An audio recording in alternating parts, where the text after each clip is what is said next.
हाय दोस्तों, मैं SS class में स्वागत करता हूं। आज आप लोग के सामने दोस्तों टेस्ट नंबर 13 लेकर आए हैं। दोस्तों वीडियो को शुरू से अंत तक देखें। वीडियो को शुरू से अंत तक देखें। अगर दोस्तों आप लोग को वीडियो अच्छा लग रहा है तो लाइक और कमेंट जरूर प्लीज करें। अगर दोस्तों इस चैनल पर पहली बार जुड़े हैं तो सबसे पहले सब्सक्राइब बटन दबाकर मेरे बेल आइकन का बटन दबाकर, ताकि कोई भी वीडियो आप लोग को अपलोड किया जाए तो सीधे आपके पास सबसे पहले पहुंचे। तो दोस्तों अगर वीडियो अच्छा लग रहा है तो अपने दोस्तों के पास प्लीज ज्यादा से ज्यादा अधिक से अधिक वीडियो को शेयर करें। अब आते हैं हम टेस्ट पर। इस टेस्ट में लगभग 50 क्वेश्चन है दोस्तों। इसका आंसर आप लोग को सामने मिलेगा। तो क्वेश्चन है कि भारतीय संविधान के 8वीं अनुसूची में कितनी भाषाओं का उल्लेख है। भारतीय संविधान के 8वीं अनुसूची में कितनी भाषाओं का उल्लेख है। तो दोस्तों 22 भाषा का उल्लेख है। कितनी भाषा का? 22 भाषा का उल्लेख है आपके 8वीं अनुसूची में। तो भाषा का उल्लेख किस अनुसूची में है? तो 8वीं अनुसूची में। 8वीं अनुसूची में कितनी भाषा है? तो 22 भाषा का उल्लेख है। दूध क्या है? दूसरा क्वेश्चन है दूध क्या है। तो दोस्तों दूध पायस है। पायस कहीं पर लिखा रहेगा या इमल्सन लिखा रहेगा, तो मतलब समझिएगा एक ही इंग्लिश नाम होता है इमल्सन और हिंदी में पायस। दूध क्या है? तो पायस है। सल्तनत कालीन शब्द विश्वा का क्या अर्थ है? सल्तनत कालीन शब्द विश्वा का क्या अर्थ है? तो दोस्तों विश्वा का अर्थ होता है भूमि माप की इकाई। क्या होता है? भूमि माप की इकाई दोस्तों होता है। विश्व में सल्तनत काल में क्या कहा जाता था? भूमि नापने की इकाई। क्या चीज? भूमि नापने की इकाई। भूमि मापने की इकाई कहा जाता था। सल्तनत काल में विश्वा को क्या कहा जाता था? जो भूमि मापा जाता था उसे सल्तनत काल में विश्वा कहा जाता था।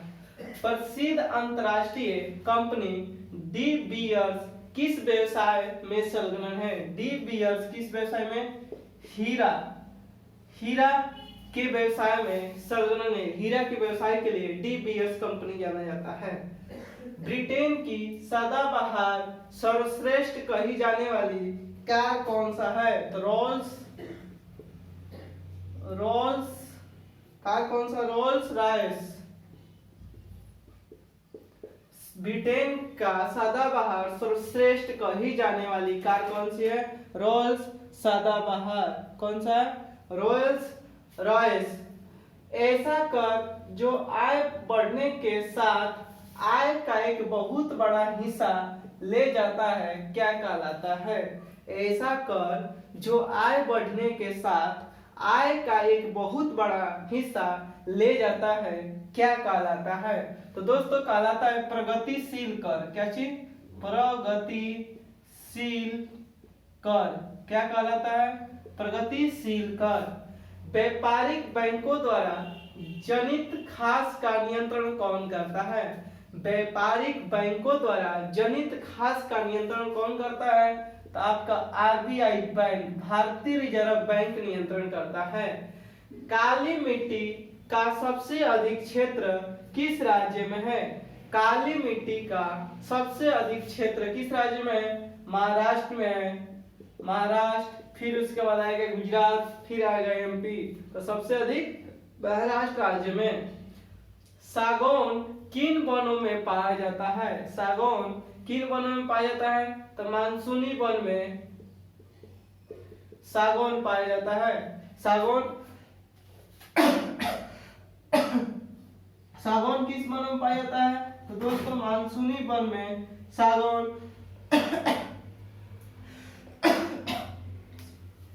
मानसूनी वन में सागौन पाया जाता है। नवीनतम राष्ट्रीय शिक्षा नीति भारतीय संसद द्वारा कब स्वीकृति की गई थी? नवीनतम राष्ट्रीय शिक्षा नीति भारतीय संसद द्वारा कब स्वीकृति दी गई थी? तो 1986 ईस्वी में। कब? 1986 ईस्वी में संसद द्वारा नवीनतम राष्ट्रीय शिक्षा नीति को अपनाया गया था। अभी फिर 2020 में भी शिक्षा नीति के बारे में चर्चा की गई है, नई शिक्षा नीति जिसका नाम रखा गया है, तो उसको भी ध्यान में देखकर चलेंगे। भारत में हीरे की खानें किस राज्य में स्थित है? भारत में हीरे की खानें किस राज्य में स्थित है? तो एमपी मध्य प्रदेश में। कहां पर? मध्य प्रदेश में। हीरे की खानें किस राज्य में स्थित है? मध्य प्रदेश में। सबसे अधिक हीरा कहां पर? मध्य प्रदेश में पाया जाता है। और सोना कहां पर? कर्नाटक में पाया जाता है। जातियों के विकास का सिद्धांत किसने प्रतिपादित किया था? जातियों के विकास का सिद्धांत किसने प्रतिपादित किया था? तो चार्ल्स डार्विन। किसने? डार्विन ने। चार्ल्स डार्विन ने जातियों के विकास का सिद्धांत प्रतिपादित किया था। सबसे अधिक लोहा किस सब्जी में पाया जाता है? तो पालक में। पालक में सबसे अधिक लोहा आयरन पाया जाता है। गुरुत्वाकर्षण, पालक में प्रोटीन नहीं पाया जाता है, जबकि लोहा सबसे अधिक पाया जाता है, आयरन की मात्रा। गुरुत्वाकर्षण के नियम के आविष्कर्ता कौन है? तो न्यूटन। कौन है? न्यूटन। गुरुत्वाकर्षण के नियम का आविष्कर्ता कौन है? न्यूटन। इंदिरा गांधी मुक्त विश्वविद्यालय कहाँ स्थित है? इंदिरा गांधी मुक्त विश्वविद्यालय कहाँ पर स्थित है? नई दिल्ली में स्थित है। कहाँ पर? नई दिल्ली में स्थित है। राष्ट्रीय शैक्षिक अनुसंधान एवं प्रशिक्षण परिषद की स्थापना कब हुई थी? राष्ट्रीय शैक्षिक अनुसंधान एवं प्रशिक्षण की स्थापना कब हुई थी? तो 1961 ईस्वी में हुई थी। कब हुई थी? 1961 ईस्वी में। राष्ट्रीय शैक्षिक अनुसंधान एवं प्रशिक्षण परिषद की स्थापना कब हुई थी? 1961 ईस्वी में हुई थी। स्वतंत्रता के बाद भारत में प्रथम शिक्षा आयोग कौन था? तो स्वतंत्रता के बाद भारत में प्रथम शिक्षा आयोग कौन था? राधा कृष्ण आयोग। कौन था? राधा कृष्ण आयोग। स्वतंत्रता के बाद भारत में प्रथम शिक्षा आयोग कौन था? राधा कृष्ण आयोग। किस संविधान संशोधन को लघु संविधान कहा जाता है? 42वां संविधान संशोधन 1976 ईस्वी में किया गया था और इसी में धर्मनिरपेक्ष समाजवादी शब्द जोड़ा गया था और इसी को कहा जाता है लघु संविधान। और इसमें 42वें संविधान संशोधन के द्वारा सरदार स्वर्ण समिति के सिफारिश पर भारतीय संविधान में मौलिक कर्तव्य जोड़ा गया था। सरदार स्वर्ण समिति के, इसीलिए 42वें संविधान संशोधन को लघु संविधान संशोधन के नाम से जाना जाता है। कब? 1976 में किया गया था। भारतीय संविधान में मौलिक कर्तव्य किस देश से ली गई थी? तो रूस से। भारतीय संविधान में मौलिक कर्तव्य किस देश से ली गई है? रूस से। ये भी 42वां संविधान संशोधन 1976 ईस्वी में जोड़ा गया था और किसके सिफारिश पर? तो सरदार स्वर्ण समिति के सिफारिश पर भारत में मौलिक कर्तव्य जोड़ा गया था और यह रूस से लिया गया था। किस देश से? रूस देश से। मौलिक कर्तव्य, मौलिक अधिकार पूछता है कहां से? तो अमेरिका से लिया गया। राज्य के नीति निर्देशक सिद्धांत कहां से? आयरलैंड से लिया गया है। भारत में अंग्रेजी शिक्षा किसने प्रारंभ की थी? तो लॉर्ड मैकाले ने। भारत में अंग्रेजी शिक्षा किसने प्रारंभ की थी? तो मैकाले ने प्रारंभ किया था। किसने? लॉर्ड मैकाले ने भारत में अंग्रेजी शिक्षा का माध्यम बनाया था और शुरू किया था। सुल्तान सुल्तान मोहम्मद बिन तुगलक ने अपनी राजधानी दिल्ली से कहां स्थानांतरित किया था? तो सुल्तान मोहम्मद बिन तुगलक मिटी दिल्ली से अपनी राजधानी कहां पर स्थानांतरित किया था? तो दौलताबाद स्थानांतरित किया था। कहां पर? दौलताबाद में स्थानांतरित किया था। गौतम बुद्ध का जन्म कहां हुआ था? लुम्बिनी में हुआ था। गौतम बुद्ध का जन्म कहां हुआ था? लुम्बिनी में हुआ था। ऋग्वेद में किस सूक्त में हमें चतुर्वर्ण व्यवस्था का प्राचीनतम उल्लेख प्राप्त होता है? ऋग्वेद में किस सूक्त में हमें चतुर्वर्ण व्यवस्था का प्राचीनतम उल्लेख प्राप्त होता है? तो पुरुष सूक्त में। किसमें? पुरुष सूक्त में। बौद्ध धर्म की किस शाखा में मंत्र, हठ योग एवं तंत्रिका आचारों का प्रधानता दी गई है। बौद्ध धर्म में किस शाखा में मंत्र, हठ योग एवं तंत्रिका आचारों की प्रधानता दी गई है? तो दोस्तों दी गई है ये ब्रजयान शाखा में। किस में? ब्रजयान में। ब्रजयान शाखा में बौद्ध धर्म में मंत्र, हठ योग और तंत्रिका आचारों की व्याख्या की गई। ब्राह्मण ग्रंथों में सर्वाधिक प्राचीनतम ग्रंथ कौन सा है? ब्राह्मण ग्रंथों में सर्वाधिक प्राचीनतम ग्रंथ कौन सा है? तो गौपथ ग्रंथ है। कौन सा है दोस्तों? गौपथ ग्रंथ है जो ब्राह्मण ग्रंथों में सबसे प्राचीन ग्रंथ है। कौन सा है? गौपथ ग्रंथ है। कौन सा? गौपथ ग्रंथ है। ब्राह्मण ग्रंथों में सर्वाधिक प्राचीन ग्रंथ कौन सा? गौपथ है। किस वेद की रचना गद्य और पद्य दोनों में की गई है? किस वेद की रचना गद्य और पद्य दोनों में की गई है? यजुर्वेद की रचना गद्य और पद्य दोनों में की गई है। किस वेद को संगीत का वेद कहा जाता है? तो साम वेद को संगीत का वेद कहा जाता है। सबसे पुराना वेद कौन सा है? ऋग वेद है। कुल वेदों की संख्या कितनी है? 4 होती है। ऋग वेद, सामवेद, यजुर्वेद, अथर्ववेद होता है। अशोक का उसकी किस लघु शिलालेख में बुद्ध शाक्य एवं अशोक नाम मिलता है? बुद्ध शाक्य और अशोक नाम मिलता है किस शिलालेख में? तो मास्की शिलालेख में अशोक का नाम बुद्ध शाक्य और अशोक मिलता है। एक संघीय शासन में राज्य किस अधिकार का अनुभव करता है?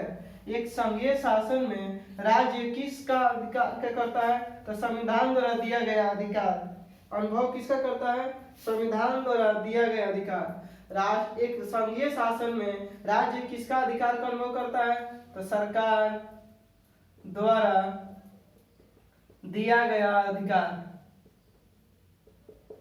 और संघीय व्यवस्था कहां से लिया गया है? संघीय शासन तो कनाडा से लिया गया, संघात्मक। अंतर्राष्ट्रीय शांति और सुरक्षा संविधान के किस अनुच्छेद से संबंधित है? राष्ट्रीय शांति और सुरक्षा, अंतर्राष्ट्रीय शांति और सुरक्षा संविधान के किस अनुच्छेद से संबंधित है? तो अनुच्छेद 51 से संबंधित है। किससे? अनुच्छेद 51 से। भारत में राष्ट्रीय जल संसाधन परिषद का अध्यक्ष कौन होता है? भारत में राष्ट्रीय जल संसाधन परिषद का अध्यक्ष कौन होता है? तो पीएम होता है, प्रधानमंत्री होता है। उच्च न्यायालय के क्षेत्राधिकार में संकुचन या विस्तार, संकुचन मतलब कम और अधिक, विस्तार करने का अधिकार किसके पास है? तो संसद के पास है। किसके पास है? संसद के पास में है। संसद में पहला लोकपाल विधेयक कब रखा गया था? संसद में पहला लोकपाल विधेयक कब रखा गया था? तो 1968 ईस्वी में। कब रखा गया था? 1968 ईस्वी में। संसद में पहला लोकपाल विधेयक कब रखा गया था? 1968 ईस्वी में। भारत में मुद्रास्फीति मापी जाती है किस आधार पर? भारत में मुद्रास्फीति किस आधार पर मापी जाती है? थोक मूल्य सूचकांक पर। थोक मूल्य सूचकांक पर। किस पर? थोक मूल्य सूचकांक पर। प्रत्येक वित्तीय वर्ष से ही व्यय के प्रत्येक मद का नया मूल्यांकन करके बजट बनाना क्या कहलाता है? प्रत्येक वित्तीय वर्ष से व्यय के प्रत्येक मदद का नया मूल्यांकन करके बजट बनाना क्या कहलाता है? तो zero based budgeting. Zero based budgeting क्या कहलाता है? Zero based budgeting. मुद्रा आपूर्ति की सर्वाधिक तरल माप क्या है? मुद्रा आपूर्ति के सर्वाधिक तरल माप क्या है? एम होता है। क्या चीज किससे मापा जाता है? इकोनॉमिक्स में एम। मुद्रा आपूर्ति के सर्वाधिक तरल माप क्या है? एम। भारतीय कृषि में जुलाई से अक्टूबर नवंबर तक की अवधि को क्या कहते हैं? जुलाई में बोई जाती है खरीफ फसल। कौन सा? खरीफ फसल। और वही जो अक्टूबर नवंबर में जो और मार्च अप्रैल में काटी जाती है उसे रबी फसल बोलते हैं। और जुलाई से अक्टूबर नवंबर तक के फसल को खरीफ फसल। उच्च सांविधिक नकदी अनुपात प्रतिबंधित करता है किसको?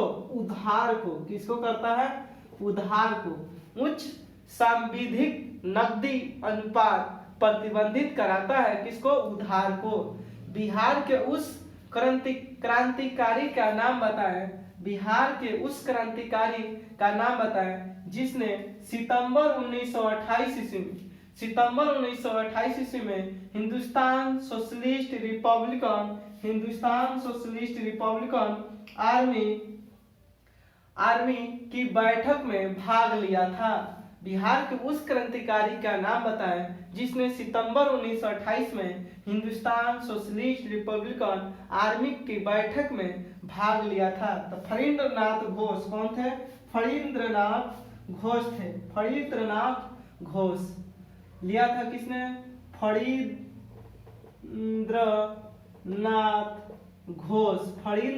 घोष ने भाग लिया था बैठक में। बिहार के किस स्थान पर भारतीय राष्ट्रीय कांग्रेस का वर्ष 1922 का अधिवेशन हुआ था? भारतीय राष्ट्रीय कांग्रेस का अधिवेशन 1922 ईस्वी में कहाँ पर हुआ था? तो ये दोस्तों जगह था गया। कहाँ पर हुआ था? गया में। और जो ये अधिवेशन था 38वां अधिवेशन था। कौन सा था? 38वां अधिवेशन था। और इसका अध्यक्ष थे देशबंधु चित्तरंजन दास। कौन थे? जिसे चित्तरंजन दास को देशबंधु के नाम से जानते हैं, चित्तरंजन दास। और चित्तरंजन दास थे देशबंधु चित्तरंजन दास। इन्होंने बिहार में जो एकमात्र राष्ट्रीय कांग्रेस का अधिवेशन हुआ था वो 38वां था। कब? 1922 ईस्वी में हुआ था। और कहाँ पर? गया में। देशबंधु चित्तरंजन दास। और एक अधिवेशन जब झारखंड और बिहार एक में था तो एक और अधिवेशन हुआ था, वो हुआ था रांची में। कहाँ हुआ था? रांची में। बिहार में सिंदूर उद्योग कहाँ है? बिहार में सिंदूर उद्योग कहाँ पर है? तो लखीसराय में। कहाँ पर है दोस्तों? लखीसराय में। बिहार में सिंदूर उद्योग है। लखीसराय कहाँ पर है? लखीसराय में सिंदूर उद्योग है। पाहुल प्रणाली को किसने आरंभ किया था? तो गुरु गोविंद सिंह ने। सिखों के गुरु कौन थे? गोविंद सिंह ने पाहुल प्रणाली को शुरुआत किया था। सिख धर्म में जो शादी विवाह होता है उसी को बोलते हैं पाहुल प्रणाली। कावेरी नदी का अंत कहाँ पर होता है? मतलब कहाँ पर जाकर मिल जाती है? तो बंगाल की खाड़ी में जाकर अंत हो जाता है। बंगाल की खाड़ी में। कावेरी नदी कहाँ पर? बंगाल की खाड़ी में। विश्व पर्यावरण दिवस कब मनाया जाता है? 5 जून को विश्व पर्यावरण दिवस। और ये कब से मनाया जा रहा है? तो 1973 ईस्वी से विश्व पर्यावरण दिवस मनाया जा रहा है। मराठा काल में चौथ से क्या आशय था? तो एक प्रकार का कर था। क्या चीज था? मराठा काल में चौथ से क्या आशय था? ये दोस्तों कर था। क्या चीज था? एक प्रकार का कर था चौथ। भारत में दल बदल विरोधी कानून संविधान के किस संशोधन द्वारा बनाया गया था? तो दोस्तों 52वां संविधान संशोधन हुआ था 1985 ईस्वी में बनाया गया था। भारत में दल बदल विरोधी कानून संविधान के किस संशोधन द्वारा बनाया गया था? तो 52वां संविधान संशोधन 1985 ईस्वी में। 52वां संविधान संशोधन कब? 1985 ईस्वी में। और दल बदल विरोधी कानून दल बदल किस विरोधी किस अनुसूची में है? तो दोस्तों 10वां अनुसूची में। कौन सा अनुसूची में? 10वां अनुसूची में। लाइफ डिवाइन किसने लिखा है? लाइफ डिवाइन किसने लिखा है? श्री अरविंद ने लिखा है। लाइफ डिवाइन पुस्तक किसने लिखा है? अरविंद ने लिखा है। मैराथन दौड़ की दूरी कितनी होती है? तो 326 मैराथन दौड़ की दूरी कितनी होती है? 26 मील 385 गज होता है। मैराथन दौड़ की दूरी कितनी होती है? 26 मील 385 गज। जमशेदपुर किस नदी के किनारे अवस्थित है? तो स्वर्णरेखा नदी के तट पर स्थित है। स्वर्णरेखा नदी के तट पर कौन सा शहर है? जमशेदपुर। फुटबॉल गोल की चौड़ाई कितनी होती है? तो 8 गज होती है। फुटबॉल गोल की चौड़ाई कितनी गज होती है? तो 8 गज होती है। गल्फ स्ट्रीम क्या है? तो धारा है। ठंडी धारा, गर्म धारा जो होता है तो गल्फ स्ट्रीम क्या है? तो एक प्रकार की धारा है। क्या है? धारा है गल्फ स्ट्रीम। भारत का प्रमाणिक समय किस स्थानीय समय है? तो इलाहाबाद, जिसे अब प्रयागराज के नाम से जानते हैं, वहीं से मिर्जापुर होता है, नैनीताल होते हुए वहीं पर इसका समय निर्धारित है। गारो किस राज्य की जनजाति है? मेघालय के। गारो, खासी और जयंतिया किस राज्य की जनजाति है? गारो, खासी, जयंतिया मेघालय के। चकमा शरणार्थी किस देश से संबंधित है? तो बांग्लादेश से। चकमा शरणार्थी किस देश से संबंधित है? बांग्लादेश से संबंधित हैं। चकमा शरणार्थी किस देश से? बांग्लादेश से। कौन सी नदी डेल्टा नहीं बनाती है? तो ताप्ती और नर्मदा नदी दो ऐसी नदी हैं जो डेल्टा नहीं बनाती है। कौन सी नदी डेल्टा नहीं बनाती है? नर्मदा और ताप्ती। और पूछेगा विश्व का सबसे बड़ा डेल्टा कौन सा बनाती है नदी? तो ब्रह्मपुत्र और गंगा दोनों मिलकर विश्व की सबसे बड़ा डेल्टा बनाने वाली नदी है। अधिकांश भारतीय वन कैसे हैं? अधिकांश भारतीय वन कैसा है? तो पतझड़ वन है। कैसा है? पतझड़ वन है। अधिकांश कैसा है? अधिकांश भारतीय वन कैसा है? पतझड़ है। विश्व में महादेशों की संख्या कितनी है? कुल 7 महादेश है। सबसे छोटा महादेश कौन सा है? महाद्वीप तो ऑस्ट्रेलिया है। सबसे बड़ा महादेश कौन सा है? महाद्वीप तो एशिया महाद्वीप है। त्रिपिटक किसका धार्मिक ग्रंथ है? तो त्रिपिटक बौद्धों का धार्मिक ग्रंथ है। त्रिपिटक किसका?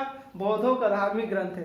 तो दोस्तों ये हमारा टेस्ट का सॉल्यूशन रहा। अगर दोस्तों आप लोग को वीडियो अच्छा लग रहा है, टेस्ट अच्छा लग रहा है, तो प्लीज वीडियो को लाइक और कमेंट जरूर करें और अपने दोस्तों के पास इस वीडियो को अधिक से अधिक शेयर करें। फिर मिलेंगे अगले टेस्ट में, यानी 14वां टेस्ट में मिलेंगे। तब तक के लिए धन्यवाद।